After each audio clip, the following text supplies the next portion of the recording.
Hi, ಈ worksheet ಮಾಡಲು ನೀವು ಉತ್ಸುಕರಾಗಿದ್ದೀರಾ? ನೀವು ಅದನ್ನು ಹೇಗೆ ಮಾಡಬಹುದು ಎಂಬುದು ಇಲ್ಲಿದೆ. ಮೊದಲ ಚಟುವಟಿಕೆಯಲ್ಲಿ ನಿಮ್ಮ ಮಗುವಿಗೆ ಋತುಗಳ ಬಗ್ಗೆ ಕವಿತೆ ಅಥವಾ ರೈಮ್ಸ್ ಅನ್ನು ಕಲಿಸಿ. ಅದು ನಿಮ್ಮ ಮಾತೃಭಾಷೆಯಲ್ಲಿರಬಹುದು ಅಥವಾ ನಿಮ್ಮ ಬಾಲ್ಯದ ಮೆಚ್ಚಿನ ರೈಮ್ ಆಗಿರಬಹುದು. ಎರಡನೇ ಚಟುವಟಿಕೆಯಲ್ಲಿ ನಾವು ಮಳೆಗಾಲದಲ್ಲಿ ಬಳಸುವ ವಸ್ತುಗಳನ್ನು ಸರ್ಕಲ್ ಮಾಡಿ, ಚಳಿಗಾಲದಲ್ಲಿ ನಾವು ಬಳಸುವ ವಸ್ತುಗಳ ಸುತ್ತಲೂ ಚೌಕವನ್ನು ಬರೆಯಿರಿ. ಮೂರನೇ ಚಟುವಟಿಕೆಯಲ್ಲಿ ನಿಮ್ಮ ಮಗುವಿಗೆ ತನ್ನದೇ ಕೈಯನ್ನು ಟ್ರೇಸ್ ಮಾಡಲು ಸಹಾಯ ಮಾಡಿ ಮತ್ತು ಅದಕ್ಕೆ ಕೊಂಬೆಗಳನ್ನು ಹೊಂದಿರುವ ಮರದಂತೆ ಕಾಣುವಂತೆ ಕಂದು ಬಣ್ಣ ತುಂಬಿ.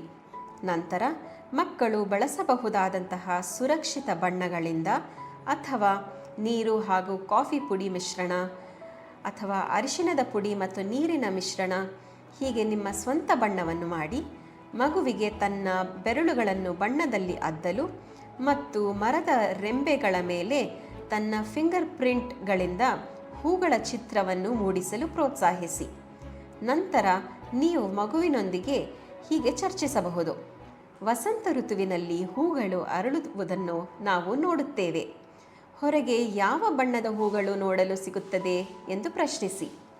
ಆಟದ ಮೂಲಕ ಕಲಿಯುವುದನ್ನು ಆನಂದಿಸಿ.